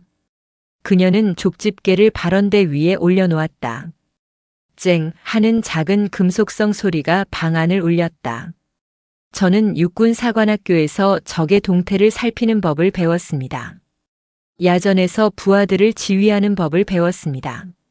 하지만 마태림 대령은 저에게 적의 머리카락이 아닌 자신의 흰 머리카락을 찾아 뽑으라고 명령했습니다. 하설은 징계위원들을 천천히 둘러보았다. 어떤 분들은 이것이 사소한 일이라 생각할 수도 있습니다. 하지만 이것은 사소한 일이 아닙니다. 이것은 한 군인의 명예를, 한 장교의 자존심을 가장 비열하고 교묘한 방식으로 짓밟는 행위였습니다. 그녀는 마태림을 바라보았다. 그는 이 족집게로 저의 진급을 저울질했습니다. 새치 한 올에 저의 미래를 매달았습니다. 이것은 갑질이 아니라 영혼에 대한 살인이었습니다. 김수연 대위님은 저항하다가 쫓겨났고 오지은 하사님은 당하면서도 참아냈고 저는 굴복하는 척하며 칼을 갈았습니다. 우리 셋은 모두 당신의 피해자입니다. 하설은 서명주 준장과 눈을 맞췄다. 부사단장님께서 말씀하셨습니다. 썩어 들어가는 냄새가 난다고. 바로 이 족집게와 당신의 정수리에서 나던 그 냄새가 이 부대를 썩게 만든 악취의 근원이었습니다. 마태림은 아무 말도 하지 못했다. 그는 자신의 머리를 감싸쥐었다. 마치 수만 개의 족집게가 자신의 머리를 동시에 뽑아내는 듯한 고통을 느끼는 표정이었다. 그날 칠성부대 포병 연대장 마태림 대령은 자신이 유연함이라 불렀던 김수연의 칼날에, 자신이 물에 젖어 예쁘다고 했던 오지은의 눈물에, 그리고 자신이 새치나 뽑던 년이라 무시했던 하설의 족집게에 의해 완벽하게 심판받았다. 징계위원회의 결정은 신속하고 단호했다. 위원회는 만장일치로 마태림 대령의 파면을 의결하고 즉시 육군 고등군사법원에 직권 남용 및 성적군 기강문란 횡령 혐의로 기소할 것을 명령했다. 그가 수십 년간 쌓아올린 철옹성 같던 왕국은 단 하루 만에 무너져 내렸다. 그날 오후 마태림은 자신의 모든 짐을 싸서 관사를 비우라는 명령을 받았다. 그가 그토록 애지중지했던 오지은 하사의 손을 빌려 가꾸었던 그 텃밭은 잡초가 무성하게 자라나 있었다. 그가 평상에 앉아 막걸리를 마시던 그 자리에는 이제 찬바람만이 맴돌았다. 연대장실은 이미 폐쇄되었다. 그는 자신의 개인 물품을 챙기기 위해 감찰 요원의 감시 하에 잠시 사무실에 들를 수 있었다. 그의 책상 위에는 그가 쓰던 탁상 거울이 덩그러니 놓여 있었다. 하설의 손에 들려 있다가 깨진 거울, 그리고 그가 분노에 차집어 던졌던 또 다른 거울. 지금 이 거울은 온전했다. 마태림은 홀린 듯 거울을 집어들었다. 거울 속에는 며칠 사이에 폭삭 늙어버린 한 남자가 있었다. 기름지고 번들거리던 두피 대신 스트레스로 인해 하얗게 새어버린 머리카락이 수북했다. 적이라고 불렀던 그 새치가 이제는 그의 머리 전체를 뒤덮고 있었다. 그는 자신도 모르게 손가락으로 그 흰 머리를 뽑아보려 했다. 하지만 손끝은 떨리기만 할 뿐 머리카락은 잡히지 않았다. 그는 거울을 내려놓았다. 족집게가 없었다. 자신을 위해 굴종하던 하설도 없었다. 그가 사무실을 나올 때 복도를 지나던 하설 중위와 마주쳤다. 하설은 그를 무시하지 않았다. 그렇다고 조롱하지도 않았다. 그녀는 그저 한때 자신의 상관이었던 몰락한 군인을 향해 아무런 감정 없이 덤덤하게 경례했다. 단결. 할 수 있습니다. 그것은 예의였지만 마태림에게는 그 어떤 욕설보다 더한 모욕으로 들렸다. 그는 하설의 경례를 받지도 못한 채 도망치듯 자신의 차에 올라탔다. 그날 저녁 하설 중위와 김수연 대위, 그리고 오지은 하사는 화천 읍내의 작은 식당에 모였다. 세 사람의 얼굴은 밝지만은 않았다. 거대한 적을 쓰러뜨렸지만 그 과정에서 입은 상처와 잃어버린 시간은 뚜렷했다. 앞으로 어쩌실 겁니까? 오지은 하사가 조심스럽게 물었다. 나는 GOP가 아닌 원래 내 자리로 돌아가야지. 김수연 대위가 막걸리 잔을 채우며 말했다. 서명주 준장님께서 사단 정훈 공보실로 복귀하라고 하시더군. 가서 이번 사건 같은 일이 다시는 일어나지 않도록 제대로 된 군인 정신 교육 자료를 만들어 보라고. 아주 무서운 숙제를 내주셨어. 그녀는 하설을 바라보았다. 하중이는 마태림이 그토록 원하던 진급해야지. 하설은 쓴웃음을 지었다. 모르겠습니다. 이번 일로 저는 아마 조직에 쓴소리하는 장교로 낙인 찍혔을지도 모릅니다. 진급은커녕 김 대위님처럼 어디론가 좌천될 수도 있겠죠. 그렇지 않을 거다. 식당 문이 열리며 뜻밖의 인물이 들어섰다. 서명주 준장이었다. 그녀는 전투복 차림 그대로였다. 부사단장님. 세 사람이 놀라 벌떡 일어섰다.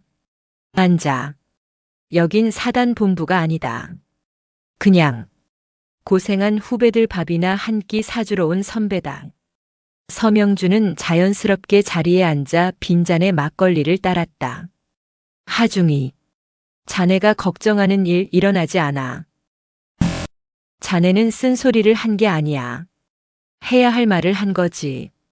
군 조직은 쓴소리하는 군인을 두려워하지만 해야 할 말을 하는 군인은 존중한다. 적어도 내가 있는 한 그렇게 만들 거다. 서명주는 잔을 높이 들었다. 마태림은 끝났다. 파면으로 끝날 일이 아니야. 군사재판에서 실형을 살게 될 거다. 그의 연금도 명예도 그가 그토록 집착했던 모든 것을 잃게 될 거야. 박소령은 감봉과 함께 타부대로 전출됐다. 방관도 죄라는 걸 배웠겠지. 한유라 중위는 정직 처분을 받았다. 본인이 원해서 심리치료를 받고 있어. 그녀도 피해자였으니까. 서명주는 세 사람을 차례로 바라보았다. 김수연 대위. 자네에게는 잃어버린 1년을 되돌려줄 수 없어서 미안하다. 하지만 자네가 만들 새로운 교육을 기대하지. 오지은 하사. 예, 준장님.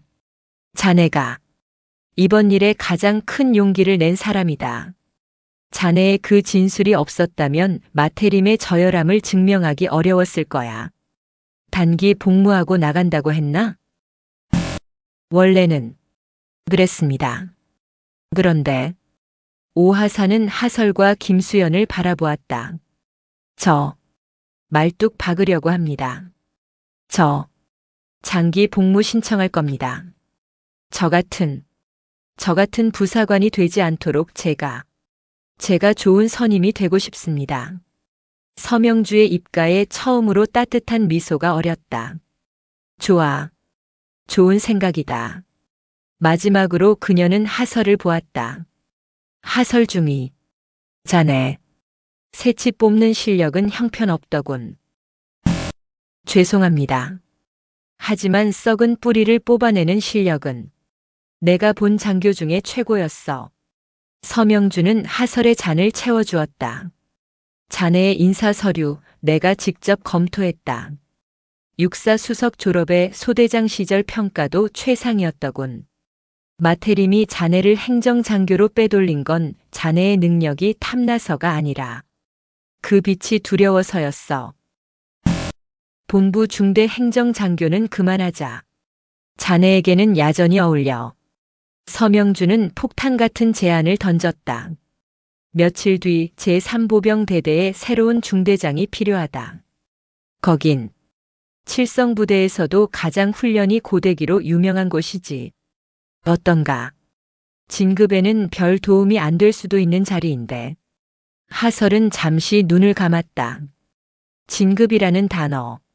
그토록 자신을 올가매던 단어였다. 그녀는 눈을 떴다. 그리고 웃었다. 그 어떤 때보다 맑고 자신감 넘치는 미소였다. 단결. 할 수 있습니다. 그녀의 목소리는 더 이상 굴욕에 젖어 있지 않았다. 그것은 새로운 사명을 향해 나아가는 대한민국 육군 장교의 진짜 목소리였다. 네 사람은 그날 밤 화천의 차가운 공기 속에서 뜨거운 미래를 위해 잔을 부딪혔다. 시간이 흘러 강원도 화천에 혹독했던 겨울이 물러가고 8.5의 얼음이 녹아내린 자리에 따스한 봄이 찾아왔다. 칠성부대에도 많은 변화의 바람이 불었다. 마태림 대령은 군사재판에서 모든 혐의가 유죄로 인정되어 불명예 전역 파면은 물론 실형을 선고받고 법정 구속되었다.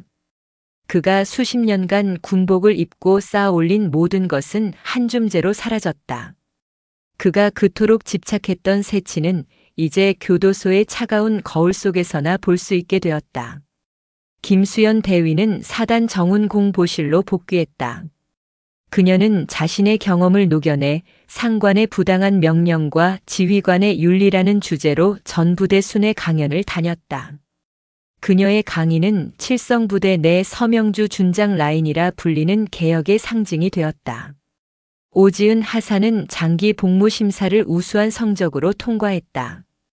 그녀는 본부 중대의 악바리 선임 하사로 통했다.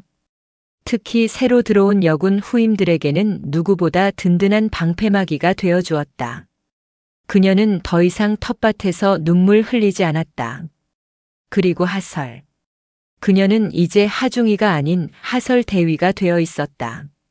그녀는 약속대로 제3보병 대대의 중대장이 되었다. 화천의 험준한 산악 지형을 누비는 가장 빡세고 힘든 부대의 지휘관이 된 것이다. 그녀의 얼굴은 햇볕에 그을렸고 손은 족집게 대신 K 소총을 쥐어 거칠어져 있었다. 중대장님, 전방에 적 경사로 확보 완료했습니다. 좋아. 1소대 우측으로 기동. 2소대 화력 지원 준비.